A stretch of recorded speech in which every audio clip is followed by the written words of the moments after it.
गजब बेइज्जती है।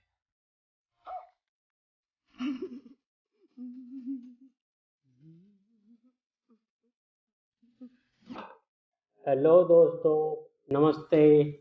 आपका स्वागत है हमारे यूट्यूब चैनल ज्ञान टेक गुरुजी में। मैं आपका होस्ट एंड दोस्त विजय। आज हम नए टॉपिक पे फिर से लौट कर आए दोस्तों आपके लिए ज्ञान टेक गुरुजी में। यहाँ पर दोस्तों हम बेसिकली साइंस, टेक्नोलॉजी, कोडिंग और रिलेटेड उनके tips and tricks and topics पे बात करते हैं दोस्तों, और एजुकेशन रिलेटेड बेसिकली वीडियो बनाते हैं जिससे आपकी कैरियर ग्रोथ में हम कुछ योगदान दे पाएँ दोस्तों।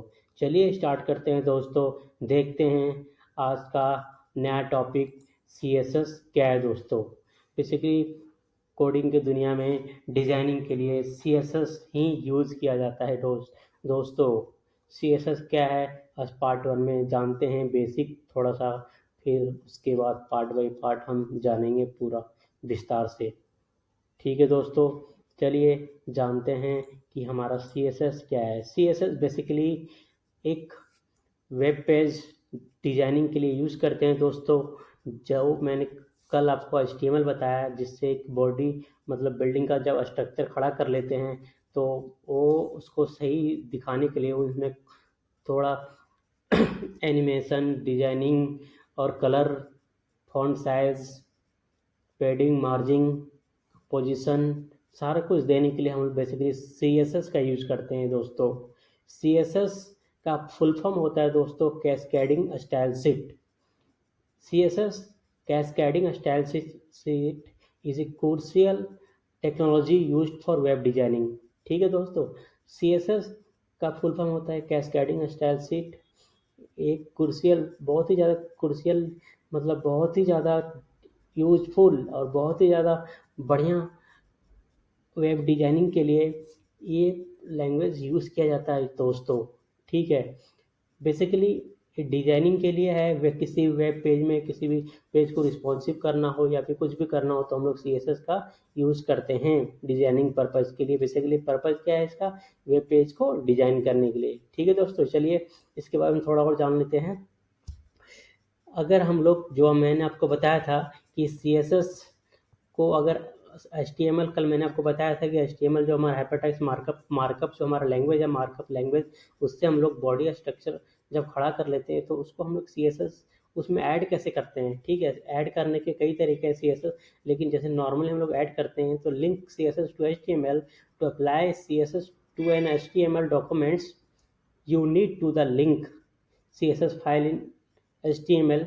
हम लोग बेसिकली जो इसको लिंक करते हैं, जब मैंने आपको फॉर्मेट बताया था उसको डॉक टैब HTML, फिर हेड।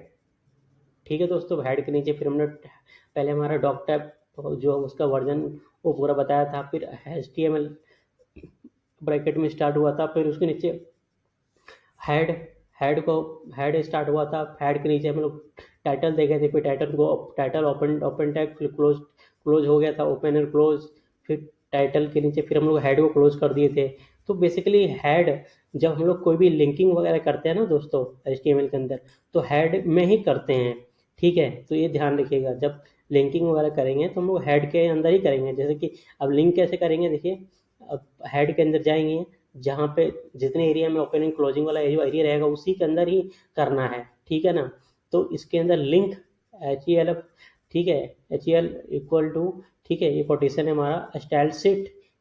ठीक है, क्लोज कर दिया कोटेशन से। उसके बाद HAREF जो हमने, ठीक है, कल टैग आपको बताया था, इक्वल टू, फिर कोटेशन स्टार्ट हुआ, फिर स्टाइल डॉट CSS का एक्सटेंशन है डॉट CSS। ठीक है दोस्तों, स्टाइल डॉट CSS, हम लोग style dot C S S. ठीक है दोस्तों, इसका एक्सटेंशन याद रखिएगा। जब भी CSS को कोई फाइल बनानी हो, कोई फोल्डर बनाना हो तो .css, जैसे अपने नाम से भी, जैसे अनुज .css, अगर वो फोल्डर भी बनाएंगे, जैसे कुछ भी अगर आपको बनाना हो तो बेसिकली हम लोग .css से ही एक्सटेंशन CSS को फोल्डर को हम लोग बनाते हैं दोस्तों। ठीक है, और इसका जो CSS हम लोग लिखते किस में है, एडिटर। आज आप लोगों को 2-3 एडिटर बता देता हूँ। बेसिकली जो सबसे बेसिक एडिटर है वो नोटपैड होता है दोस्तों। ठीक है, अब नोटपैड मैं आप लोगों को मैंने इंस्टॉल कर चुका हूँ दोस्तों, आपको दिखाता हूँ नोटपैड कैसा होता है। ठीक है। नोटपैड के बारे में थोड़ा सा बता देता हूँ आपको। देखिए गूगल में जाइएगा ना, तो वहाँ पे आप नोटपैड देखिए ऐसा होता है बिल्कुल इसका स्ट्रक्चर। यहाँ आप इसका पूरा CSS यहाँ पे लिख सकते हैं दोस्तों। ठीक है, ये नोटपैड है हमारा, इसमें हम CSS को लिखते हैं। ठीक है, एडिटर। इसी तरह सबलाइन होता है दोस्तों। ठीक है, इसी तरह हमारे पास क्या है, सबलाइन। सबलाइन में भी आप कोडिंग कर सकते हैं, मतलब CSS, HTML, CSS, जावास्क्रिप्ट जो कोडिंग होते हैं वो आप लिख सकते हैं दोस्तों। ठीक है, ये हमारा, इसके बारे में हम विस्तार से बात करेंगे, एडिटर क्या क्या किस किस में हम लिख सकते हैं। ठीक है, तो सबलाइन होता है, इसी तरह विजुअल स्टूडियो कोड होता है। ठीक है दोस्तों, इसी तरह हमारे पास और भी मल्टीपल एडिटर हैं जिसमें हम HTML, CSS और भी कोडिंग और भी जो प्रोग्रामिंग लैंग्वेज है उनको हम लिखते हैं दोस्तों। ठीक है, तो बेसिकली आप हम लोग जब बेसिक से स्टार्ट करते हैं तो हम लोग नोटपैड में ही सारा कुछ करेंगे। आपको पहले हम CSS के बारे में आपको बता देते हैं थोड़ा। ठीक है दोस्तों, लिंकिंग मैंने बता दिया कि इसको बेसिकली हम लोग हेड टैग में ही करेंगे। ठीक है ना दोस्तों, आप लोगों को समझ आ रहा है? तो अगर कोई दिक्कत परेशानी होता है किसी टाइप का तो कमेंट बॉक्स में बताइएगा दोस्तों। ठीक है, तो आप लोगों के लिए और बेटर से बेटर तरीके से हम वीडियो बनाएंगे। चलिए आगे देखते हैं CSS का सिंटैक्स। ठीक है, तो CSS का सिंटैक्स क्या होता है? CSS consist of selector and declaration block. ठीक है, ये select in the HTML element you want to style. The declaration block contain one or more declaration separated by semicolon. ठीक है, जैसे कि हम लोग CSS को जब हम लोग डिक्लेयर करते हैं दोस्तों, तो जैसे CSS जब लगाते हैं तो सपोज हम उसको जब डिक्लेयर करते हैं तो देखिए एक ब्रैकेट हमारे पास है, इसको करली ब्रैकेट बोलते हैं। ठीक है, तो जैसे बॉडी में लगा रहे हैं तो बॉडी में लगाने से पहले हम लोग पहले ये पूरा बॉडी के लिए, अगर बॉडी में लगा रहे हैं तो पूरा बॉडी के लिए हो गया। ठीक है, तो बॉडी से पहले करली ब्रैकेट हम लोग स्टार्ट कर देंगे और फिर उसमें जैसे फॉन्ट फैमिली लिखा है या बैकग्राउंड कलर लगाना है या फिर हमें फॉन्ट, ठीक है, हमारा फॉन्ट साइज हो गया। ठीक है, इसी तरह हमें कलर लगाना हो या फिर पोजीशन लगाना हो। ठीक है, तो हम लोग करली ब्रैकेट को स्टार्ट करेंगे। ठीक है, और फिर उसको उसके अंदर ही हम लोग जो लिखना होगा CSS वो लिखेंगे। ठीक है, जैसे फॉन्ट फैमिली। ठीक है, यहाँ पे हम लोग ये हमने लगा लिया, उसके बाद हमें फॉन्ट फैमिली को दिया एरियल, फिर कॉमा, फिर सैन सेरिफ। फिर लास्ट में क्या करना है, जब हम लोग CSS लिख लें तो लास्ट में हम लोग सेमीकोलन से उसको क्लोज कर दें दोस्तों। ठीक है, जैसे हम लोग बैकग्राउंड कलर लिखें, फिर हमने, ठीक है, डॉट, और फिर हैच से फिर हमने उसका कलर लिख दिया और उसको सेमीकोलन से लास्ट में क्लोज कर दिया दोस्तों। ठीक है, अब इसी तरह जैसे H1 में हम लोग लगा रहे हैं। H1 कल मैंने आपको बताया था, जब हम यहाँ पे देखिए बॉडी में हम लोग जो लिखा तो करली ब्रैकेट स्टार्ट करा, फिर हमने CSS लिख लिया और फिर उसको हमने क्लोज कर दिया। ठीक है दोस्तों, उसके बाद जैसे H1 में हम लिखने जा रहे हैं। H1 कल मैंने बताया था कि हेडिंग टैग होता है, ये बेसिकली हेडिंग टैग में सबसे बड़ा टैग इसी यही होता है। ठीक है, H1 टैग, और एक पेज पे बेसिकली एक ही बार ये यूज होता है। ठीक है दोस्तों, तो हेडिंग टैग H1 है। H1, अब इसमें पूरे H1 के लिए जब हम लोग ऐसे लगाएंगे CSS तो पूरे H1 के लिए हो गया। तो इस पहले करली ब्रैकेट हम लोग स्टार्ट करेंगे, फिर कलर जैसे इसमें H1 में लगा रहे हैं तो कलर ब्लू कर दिया, फिर हमें पता है ब्लू लिखने के बाद हम सेमीकोलन लगा देंगे, फिर उसके बाद करली ब्रैकेट क्लोज कर देंगे। ठीक है, अब डॉट से क्या होता है, डॉट बेसिकली क्लास को शो करता है। ठीक है, अब सी एस एस भी बेसिकली कितने टाइप के हो तो वही बताऊंगा आपको। CSS जैसे क्लास होता है, ID होता है। ठीक है दोस्तों, तो सेलेक्टर, ये सेलेक्टर होते हैं CSS के, तो बताऊंगा। ये डॉट से क्लास शो कर रहा है तो माई क्लास इस क्लास का नाम है, फिर उसके अंदर ये CSS लगा रहा है दोस्तों।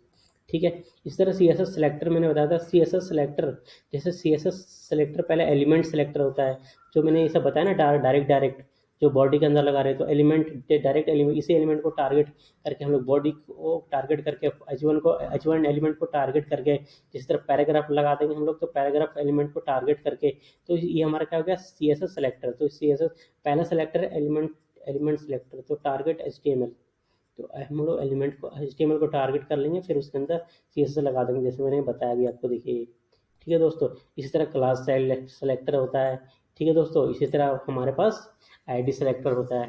बेसिकली ज़्यादातर जो यूज़ किया जाता है वो क्लास और हमारा ID सेलेक्टर ही यूज़ किया जाता है दोस्तों। क्लास हमारा डॉट, ठीक है, डॉट डॉट जो क्लास का नाम होगा उसके बाद जैसे डॉट माई क्लास हो गया, ठीक है, डॉट माई क्लास हो गया। इसी तरह हमारे पास आईडी को हम लोग हैश से लगाते हैं, ठीक है।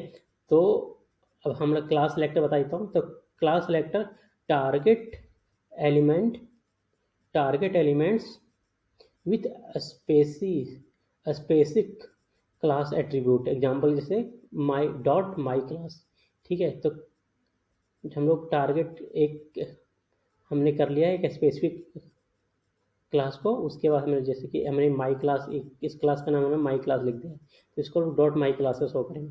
इस तरह ID selector target targets a specific element with a unique ID. ID क्या होता है, बेसिकली यूनिक होता है। एक किसी भी हम लोग लगा रहे हैं कहीं भी, तो उसके लिए एक ही आईडी होगा, यूनिक होगा, वो एक ही बार यूज होगा, ठीक है दोस्तों। हम लोग क्लास को मल्टीपल टाइम यूज कर सकते हैं, लेकिन आईडी को हम लोग एक ही बार यूज कर सकते हैं, ठीक है। हैच माई आईडी, ठीक है, हम लोग आईडी को हैश से शो करते हैं और क्लास को डॉट से, ठीक है दोस्तों। अब सीएसएस प्रॉपर्टीज थोड़ा जान लेते हैं। CSS property define the style of the selected HTML element like colour font. इनके सीएसएस की क्या क्या प्रॉपर्टीज है, मैंने पहले भी बताया था आप लोगों को। जैसे कलर हो गया, उनका फॉन्ट साइज हो गया, पेडिंग हो गया, मार्जिन हो गया, बैकग्राउंड कलर हो गया, ठीक है, पोजीशन हो गया, पोजीशन वगैरह हो गया, ठीक है। कलर देखिए, कलर हो गया, बॉक्स मॉडल हो गया, पोजिशनिंग हो गया। पोजिशनिंग में क्या होता है, position static, relative, absolute, fixed, ठीक है। ये सारे क्या है, पोजीशन है दोस्तों। ये सारे बेसिकली क्या होता है, वेब पेज। अब जब मैं आप लोगों को विस्तार से आगे बताऊंगा, सब कुछ सबको हम लोग स्टेप बाय स्टेप एक्सप्लेन करके और करके कोडिंग करके बताऊंगा दोस्तों, ठीक है। जैसे फ्लैग बॉक्स, ग्रिड बॉक्स आजकल ज़्यादा यूज हो रहा है। आजकल बेसिकली जो करंट वर्जन चल रहा है CSS3, आगे आने वाली वीडियो में CSS3 के बारे में बताऊंगा दोस्तों, ठीक है। मीडिया क्वारीज क्या होता है, बेसिकली रिस्पॉन्सिव वगैरह के लिए हम लोग यूज़ करते हैं। मीडिया क्वारी जो होता है बेसिकली दोस्तों, वो रिस्पॉन्सिव जब हम लोग करते हैं ना किसी वेब पेज को, जैसे मोबाइल के लिए अलग हम लोग रिस्पॉन्सिव करना पड़ता है। इसी तरह टैब के लिए, मैकबुक के लिए और टैबलेट के लिए, फिर इसी तरह डेस्कटॉप के लिए, तो सबके लिए अलग अलग रिस्पॉन्सिव करने के लिए हम लोग मीडिया क्वारी का यूज़ करते हैं। वो CSS के अंदर पढ़ेंगे दोस्तों विस्तार से, ठीक है। तो वो सब भी जानेंगे हम लोग। और ट्रांजिशन एंड एनिमेशन वगैरह भी हम लोग जानेंगे, ठीक है। इसी तरह फ्रेमवर्क, CSS का फ्रेमवर्क, बेसिकली CSS का फ्रेमवर्क भी होता है, बहुत सारे फ्रेमवर्क हैं। तो जैसे पहला यह गया बूटस्ट्रैप, सबसे अभी सबसे ज़्यादा फेमस जो है CSS का फ्रेमवर्क, वो बूटस्ट्रैप है दोस्तों, ठीक है। सबसे ज़्यादा यूज होने वाला है बूटस्ट्रैप। अभी जो यूज हो रहा है 5, अभी बूटस्ट्रैप वो बहुत ज़्यादा फेमस है दोस्तों। उसके बारे में आने वाली वीडियो में जानेंगे। अभी हम फिलहाल CSS के बारे में जान लेते हैं, ठीक है दोस्तों। आज बेसिक मैंने आप लोगों को बताया, आगे कैसा लगा थोड़ा बताइएगा हमें, और कमेंट करके बताइएगा कि आपको हमारा वीडियो कैसा लगा और यह टॉपिक CSS के बारे में आपको कैसा लगा दोस्तों, ठीक है दोस्तों। चलिए आज हम समाप्त करते हैं CSS पार्ट 1। आगे आने वाली वीडियो में और भी हम क्लियर से जानेंगे दोस्तों। आपका होस्ट एंड दोस्त विजय ज्ञान टेक गुरु जी के चैनल में, देसी स्टाइल में आपका स्वागत करता है दोस्तों। और please like and share and subscribe, और दोस्तों को शेयर करें कि उनको भी थोड़ा नॉलेज बढ़े और वो भी आगे अपने करियर ग्रोथ में अपने आप को हेल्प कर सके दोस्तों, ठीक है दोस्तों। चलिए धन्यवाद, अपना और अपनी फैमिली का ध्यान रखिए। ओके दोस्तों, बाय।